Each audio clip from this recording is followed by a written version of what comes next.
The amber liquid burns going down, but not as much as the memory I'm about to share. You want to know about betrayal? About revenge?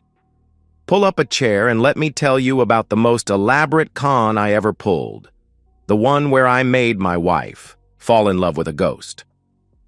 My name is Daniel, and 12 years ago I married a woman named Vanessa, who loved my ambition more than my bank account. Back then, she'd run her fingers over my calloused hands and call them working man's gold. She'd curl up in my beat-up Ford pickup after our dates, saying she felt safer there than in any luxury car. That woman died somewhere along the way, replaced by someone I didn't recognize. The transformation was gradual, like cancer. First came the subtle comments about our tax bracket, delivered with a smile that didn't reach her eyes. Then the Instagram scrolling sessions where she'd show me pictures of her college friends' new kitchens, their European vacations, their diamond anniversary rings. "Look what Jennifer got for her birthday," she'd say, holding up photos of earrings worth more than my truck. The breaking point came on a Tuesday in March. I'd worked late installing a commercial HVAC system, my hands still bearing the metallic smell of copper and steel. Vanessa sat at our kitchen table, perfectly manicured nails tapping against her wine glass, looking at me like I was something she'd tracked in on her shoe. "I've been thinking, Daniel," she said, not looking up from her phone. "I've outgrown this life. We've outgrown this life." "What's that supposed to mean?" I asked. She gestured vaguely at our modest but comfortable home. "This, us. I'm 34 years old, and what do I have to show for it? A husband who comes home covered in grime, driving a truck older than our marriage." The words hit like physical blows, but I kept my voice steady. "This life has been good to us. We're comfortable." She laughed, but there was no humor in it. "Do you know what Jennifer's husband bought her last week? A Lexus. Just because it was Thursday. When's the last time you surprised me with anything that didn't come from Home Depot?" I could have pointed out the vacation I'd been saving for, the down payment I'd been building toward the bigger house she claimed to want. Instead, I watched her scroll through more photos of other people's lives, her face glowing in the blue light of manufactured envy. The affair started 3 weeks later, though I didn't have proof until March. Vanessa joined an upscale gym downtown, not the community center where we'd worked out together for years. Suddenly, she needed new workout. Clothes, expensive ones. Her routine changed from evening sessions to lunch breaks. She guarded her phone like state secrets and started wearing lingerie I'd never seen before. I'm not a detective, but I'm not stupid either. When your wife starts talking about her trainer Marcus with a smile she hasn't given you in months, you pay attention. When she comes home from the gym glowing with an energy she used to reserve for our bedroom, you take notes. When she starts working late but her office building's parking lot is empty, you start preparing for the inevitable. The confrontation I expected never came. Instead, on a humid evening in April, Vanessa served me divorce papers with my dinner. Not literally. She was more elegant than that. But her words carried the same legal weight. "I want a divorce," she said, cutting into her salmon. "Fast and clean. No fighting, no lawyers bleeding us dry. I deserve better than this, Daniel. I deserve someone who can give me the life I want." I set down my fork, studying her face. She looked relieved, almost excited, like she was announcing a promotion instead of the end of our marriage. "There's someone else," I said. It wasn't a question. There might be. Eventually. That's not the point. "What is the point, Vanessa?" She finally looked at me directly, and I saw a stranger wearing my wife's face. "The point is that I've wasted 12 years settling for mediocre. I won't waste any more." I could have fought her. Could have exposed Marcus and the affair she thought I didn't know about. But something cold and calculating settled in my chest as I watched her excitement about leaving me. In that moment, I realized something that would change everything. Vanessa wasn't just cheating on our marriage. She was cheating on reality itself. building fantasies about the life she thought she deserved. "Whatever you want, Vanessa," I said quietly. "I just want you to be happy." She smiled then, the first genuine smile she'd given me in months. She thought she'd won. She thought I was defeated, broken, ready to hand over everything I'd worked for just to make her happy. She was wrong. I wasn't defeated. I was inspired. If Vanessa wanted to chase fantasies, I'd give her the greatest fantasy of her life. And then I'd watch what happened when fantasies collide with reality. The game was just beginning, and she didn't even know we were playing. Corey Michaels had been tending bar at Murphy's Pub for 8 years, but his real talent was becoming other people. We'd grown up together in the same working-class neighborhood, but while I learned trades and built a business, Corey studied faces in mirrors and voices on late-night television. He'd done some local theater, a few commercials, and spent his tips on acting classes downtown. Most people saw a bartender serving drinks and flirting for better tips. I saw an artist who could become anyone he needed to be. "You're joking," Corey said when I first pitched the idea. We were sitting in his apartment above the bar, empty beer bottles forming a semicircle on his coffee table. "You want me to seduce your wife so she'll divorce you? That's either the stupidest or most brilliant plan I've ever heard." "She's already planning to divorce me," I explained. "She thinks she's trading up for a better life. I'm going to give her exactly what she wants, a fantasy so perfect she'll abandon everything real to chase it." Corey leaned back, studying my face the way he studied characters in scripts. "And when the fantasy disappears?" "She learns the difference between what you want and what you deserve."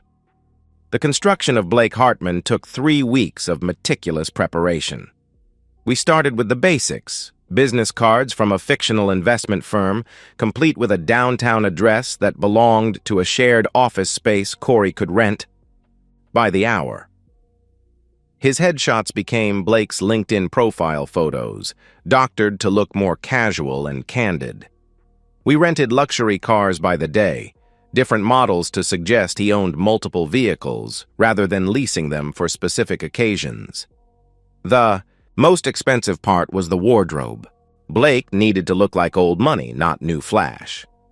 We hit consignment shops in the wealthy suburbs, finding designer suits and watches that whispered rather than shouted their value. Corey studied the mannerisms of wealth, the way rich men walked, talked, held their phones, ordered drinks. He watched hours of interviews with successful investors, absorbing their vocabulary and casual confidence. "The key," Corey said, practicing Blake's signature in my kitchen, "is making her feel like she discovered something special. Not like I'm trying to impress her, but like she's impressed despite my modesty." We staged photographs in borrowed penthouses, Corey looking thoughtfully out floor-to-ceiling windows with the city skyline behind him. His social media presence was carefully curated. Expensive meals he didn't pay for, charity events we crashed. For photos, business meetings staged in the lobbies of 5-star hotels. Every post was designed to suggest wealth without flaunting it, success without arrogance. The first phase was surveillance. I studied Vanessa's new routine with the dedication of a scientist observing a specimen. She worked out at Elite Fitness from 11 a.m. to 12:30 p.m. on Tuesdays and Thursdays, then grabbed lunch at the cafe next door. She shopped at Whole Foods every Saturday morning, always spending too much time in the wine section. She met her girlfriends for happy hour at trendy downtown restaurants, places where she'd photograph her drinks and post them with captions about treating herself. Corey's first appearance was strategically accidental. He was leaving Elite Fitness as Vanessa was arriving, dressed in subtle workout gear that probably cost more than her car payment. He held the door for her, polite but not eager, the kind of gesture that spoke of good breeding rather than predatory interest. "Thank you," she said, and I watched from across the street as she noticed his watch, his posture, the way he carried himself like someone who'd never doubted his place in the world. "My pleasure," Corey replied in Blake's voice, slightly deeper than his own, with crisp consonants that suggested private schools and country clubs.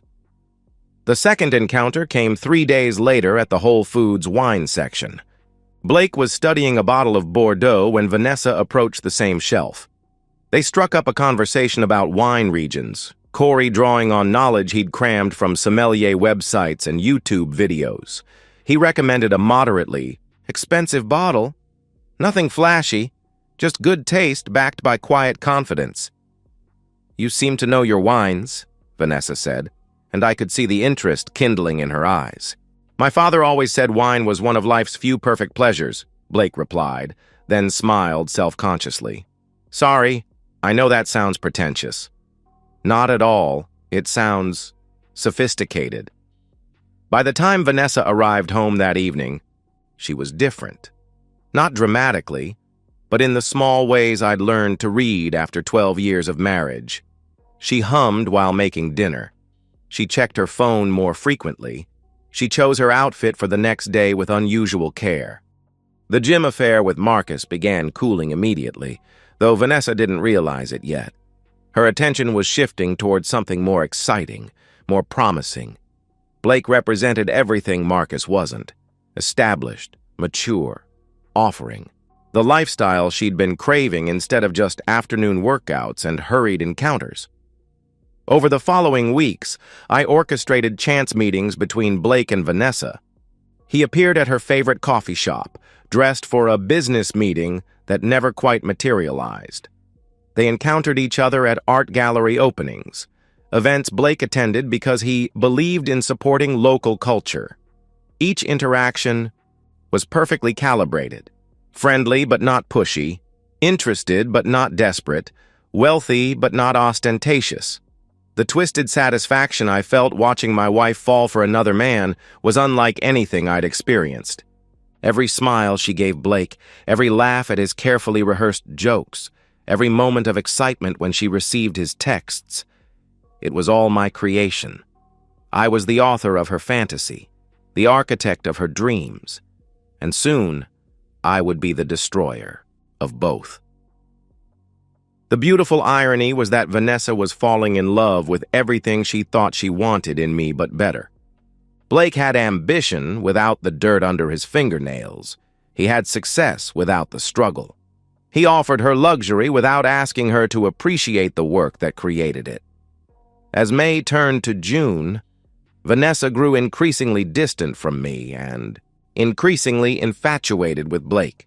She started using phrases she'd picked up from their conversations, talking about market opportunities and lifestyle investments. She began subscribing to magazines she'd never read, buying clothes for a life she didn't yet live. The hook was setting perfectly. Soon it would be time to see how deep it could go. By May, Vanessa had developed a glow I hadn't seen since our honeymoon. She sang in the shower again, spent extra time on her makeup, and bought new clothes that hung in our closet like promises of a different life. When Blake texted her, she'd light up like Christmas morning. When I spoke to her, she'd barely look up from her phone. The psychological complexity of what I was doing hit me during those long summer evenings. I'd watch my wife across the dinner table, knowing she was thinking about another man. A man I had created, funded, and directed like a puppet master pulling strings from the shadows. The conversation we used to share had been replaced by Vanessa's monologues about Blake's wisdom, his sophistication, his understanding of what life could be. "Blake thinks I've been undervaluing myself," she told me one evening, twirling pasta around her fork without eating it. "He says I have too much intelligence and beauty to settle for limitations."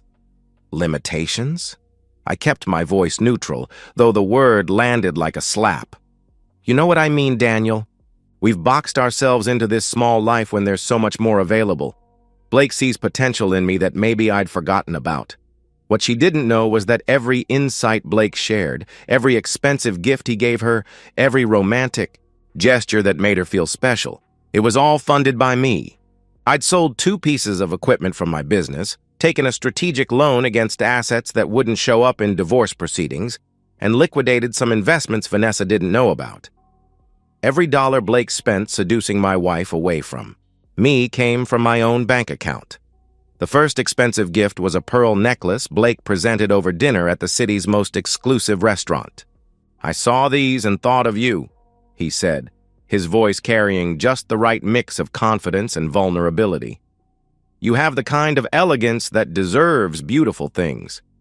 Vanessa called me that night, breathless with excitement. "Daniel, you'll never believe what happened.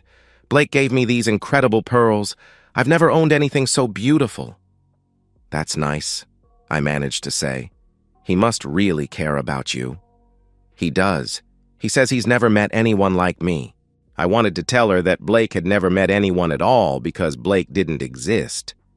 Instead, I said, "You deserve to be appreciated, Vanessa. I'm glad you're happy." The business trips began in June. Blake would take Vanessa to Chicago for investment meetings, to New York for cultural experiences, to Napa Valley for networking events. Each trip was carefully planned and extravagantly funded. Corey had become a master of the role, effortlessly navigating high-end hotels, expensive restaurants, and cultural events he'd researched obsessively. Meanwhile, Vanessa had completely ended things with Marcus. She told me she needed space to think about our marriage, though her thinking seemed to consist entirely of planning her future with Blake. She moved into the guest bedroom, claiming she needed time to figure things out. But I could hear her late-night phone calls through the thin walls, whispered conversations filled with laughter and promises I'd once thought were mine alone. The psychological toll was heavier than I'd anticipated.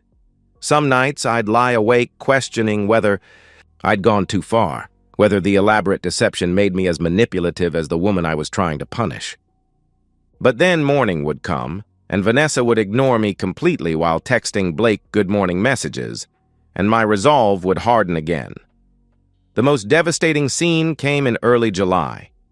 Vanessa and I were having what passed for dinner conversation when she brought up Blake's latest proposal. "He's offered to take care of everything," she said, her eyes bright with possibility. "The divorce, I mean. He says I shouldn't have to ask you for anything because he can provide everything I need. Isn't that romantic?" "Romantic," I repeated, tasting the word like poison.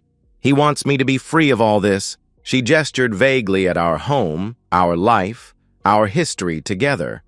"So we can start fresh. No baggage, no complications. Just us building something beautiful together." The irony was exquisite. Blake was offering Vanessa exactly what I wanted to give her. A clean exit from our marriage with no financial obligations. She thought she was escaping to a better life, but she was actually walking directly into the trap I'd spent months constructing. "That's very generous of him," I said carefully.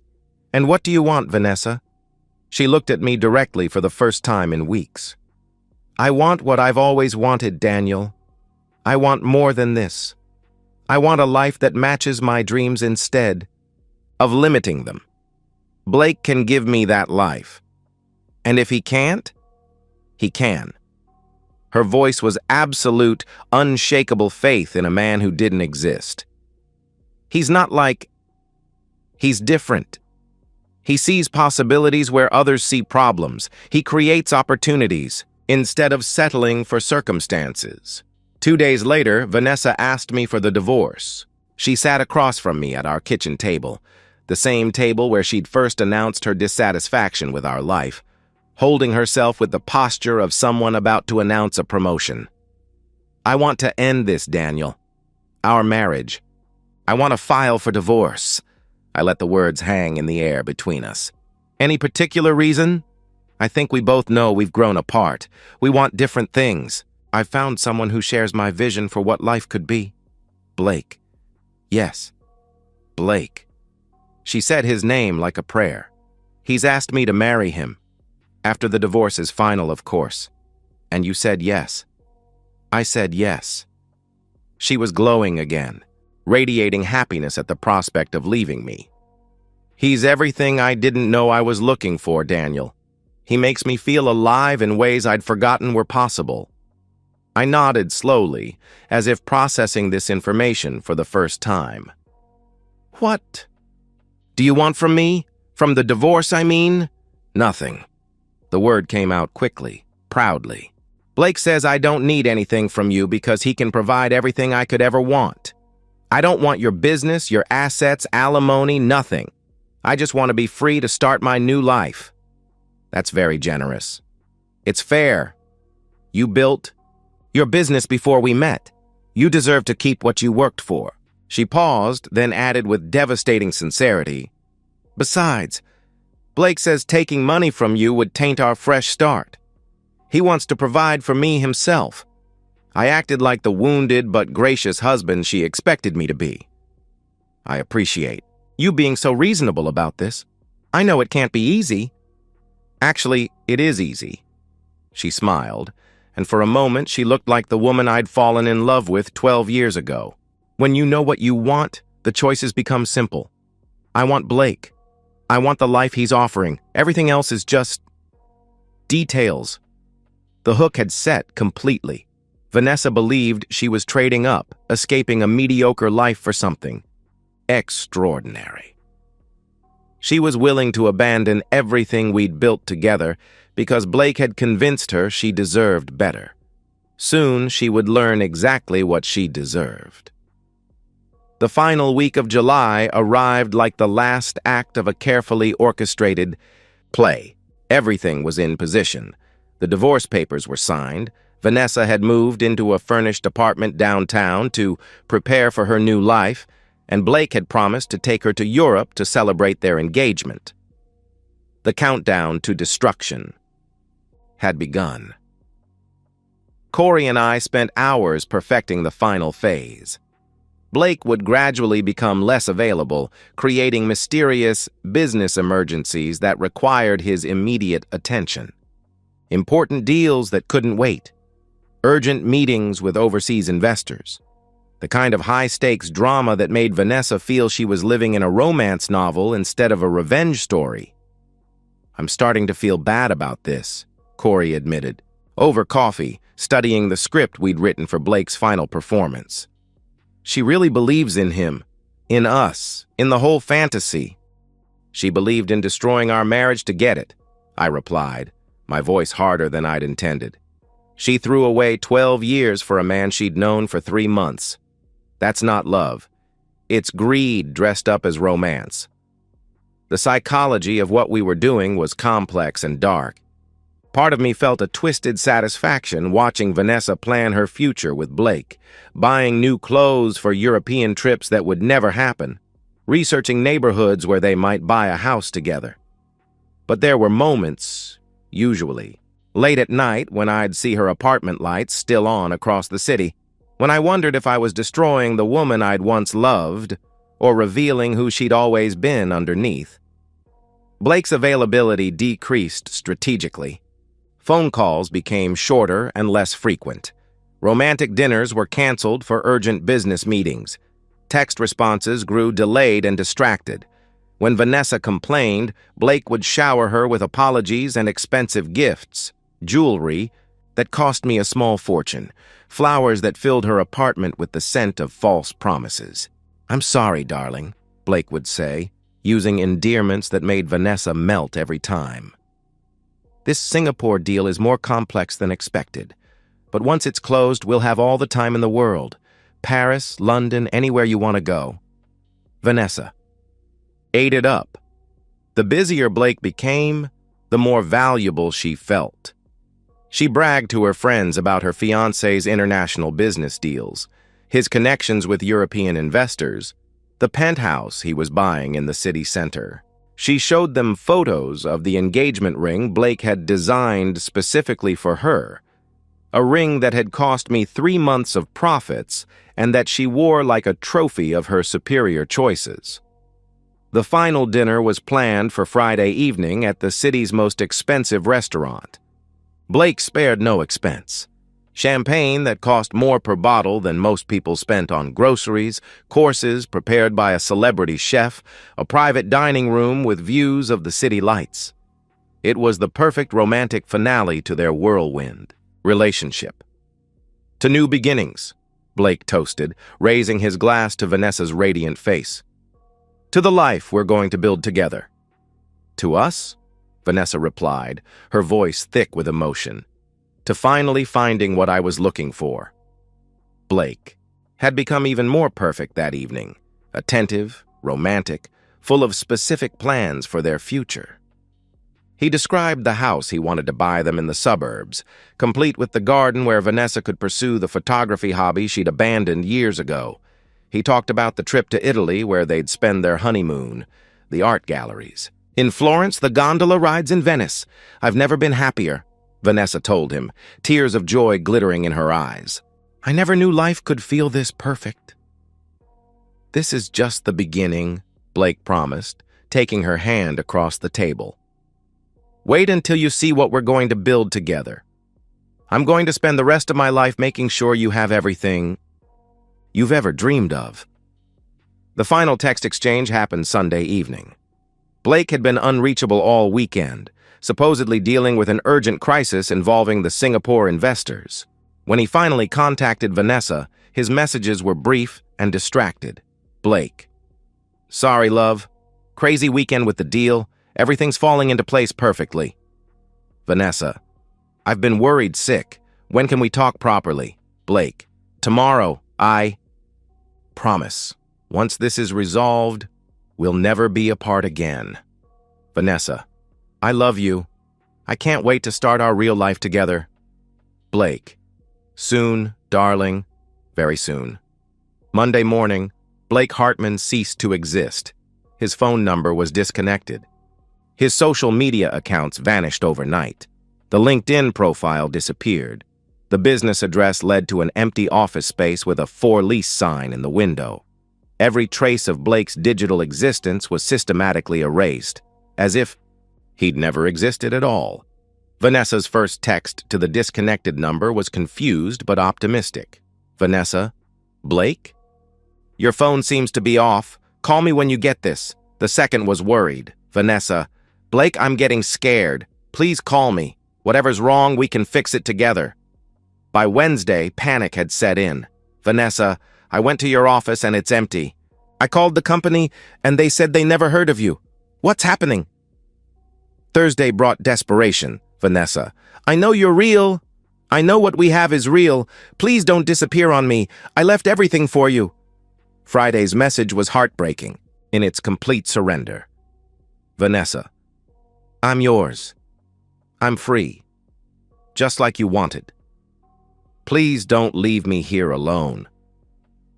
But the number was dead, and Blake Hartman had returned to the nothing from which he'd emerged. From my apartment across town, I watched Vanessa's world collapse in real time. She called in sick to work, spending her days frantically searching for any trace of the man she'd fallen in love with. She hired a private investigator who found nothing but dead ends and fake addresses. She contacted mutual acquaintances who claimed they'd never heard of Blake Hartman. The perfect fantasy had become the perfect nightmare. Vanessa had sacrificed everything real for something that had never existed at all. And somewhere in the city, sitting in a bar with his childhood friend, Daniel finally felt like the game was complete.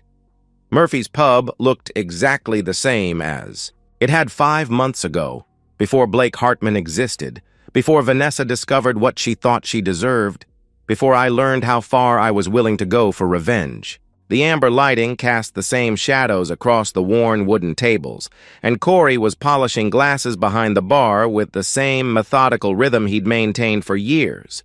But everything else had changed irrevocably. So, Corey said, sliding a whiskey across the bar to me, his voice back to its normal register after months of playing Blake. She finally blocked me. Guess the dream died. We both laughed, but the sound was hollow, echoing in the empty spaces where satisfaction should have lived. The laughter of men who'd pulled off the perfect con and discovered that perfection wasn't the same thing as fulfillment. 3 weeks of blocked numbers and dead social media accounts, I said, taking a sip of whiskey that tasted like victory and ashes. She finally accepted that Blake isn't coming back. How's she handling it? Corey asked. About as well as you'd expect. She called me last weekend, drunk and crying. Wanted to know if I thought she'd imagined the whole thing. The aftermath had been brutal to witness, even from a distance. Vanessa's carefully constructed new life had crumbled with Blake's disappearance. The expensive apartment downtown became a prison of memories and unanswered questions. Her friends, initially sympathetic, grew tired of her obsession with finding a man who'd never existed. Her job performance suffered as she spent her days calling fake phone numbers and researching investment companies that had never heard of Blake Hartman. The private investigator she hired lasted 2 weeks before admitting defeat. Every lead was a dead end. Every promising clue led to more questions. Blake's existence had been perfectly crafted and perfectly erased, leaving behind only Vanessa's memories and the expensive gifts that had cost me my business savings. She figured it out, I told Corey, watching the amber liquid swirl in my glass. Not completely, but enough to know Blake wasn't who he claimed to be. The confrontation had come 3 weeks after Blake's disappearance. Vanessa appeared at my door looking like a ghost of the woman who'd demanded a divorce 6 months earlier. Her hair was unwashed, her designer clothes wrinkled and stained with tears. The confident glow that had accompanied her affair and engagement had been replaced by hollow desperation. "I know it was you," she'd said, pushing past me into the house that had once been ours. "I don't know how you did it, but I know you're behind Blake disappearing." I'd made her coffee in our old kitchen, watching her hands shake as she tried to hold the mug steady. "What do you want me to say, Vanessa?" "I want you to tell me the truth. Did you create Blake to hurt me?" The question hung between us like smoke from a fire we'd both helped start. I could have denied it, could have feigned ignorance about her. Imaginary boyfriend's sudden vanishing. Instead, I asked her something that had been burning in my chest for months.